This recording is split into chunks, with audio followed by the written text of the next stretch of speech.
This ordinance was brought to us by the Kootenai County Task Force on Human Relations. And so when folks talk about it being something other than a relatively, well, it's not a recent thing.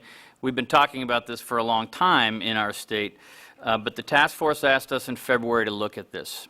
And I did that. I didn't do as much work as Dan, but I think I did more than Woody based on those comments.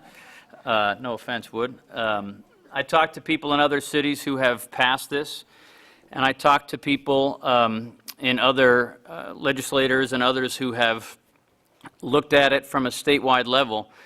And we've talked a lot. We've spent 5 hours worth of words tonight, but it comes down to the bottom line.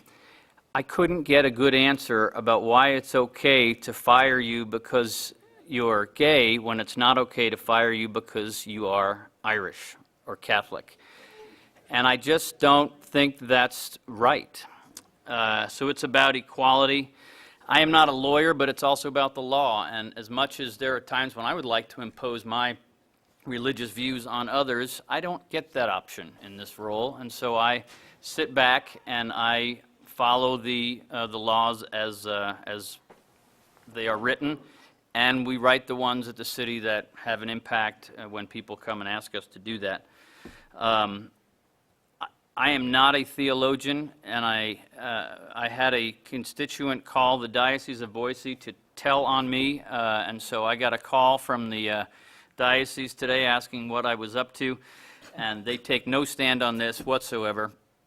So I'm not a theologian, but I do know that I'm raised as a Catholic from birth, and I can change that.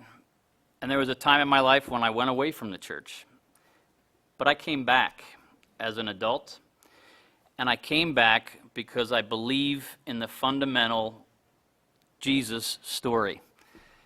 I believe in every fiber of my being that if Jesus were here today, he would be with the people that are downtrodden.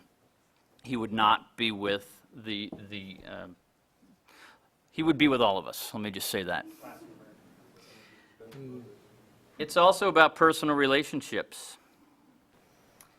I've never talked about this publicly, but my mother passed away a month ago. And the person that brought our family together, and the person that organized her affairs, and the person that I've looked up to for every bit of my 44 years is my oldest brother, John, who's gay, lives in New York City, where we are from, and I would no sooner vote against my brother than any of you would vote against your children. And so tonight, this is about equality, it's about the law, it's about my faith, and it's about relationships. And I'm proud of this city tonight. I know I've made several people in here very unhappy, and I'm sure we all did. But my friend, Pastor Paul Van Noy, who will be my friend tomorrow, and many others, I'll ask you to pray for me if you think I've made a mistake. Pray for all of us. But at the end of the day, America it's going to be a sunny day tomorrow. We're going to wake up, and we're going to be moving forward. So I will call the question on this motion. Second.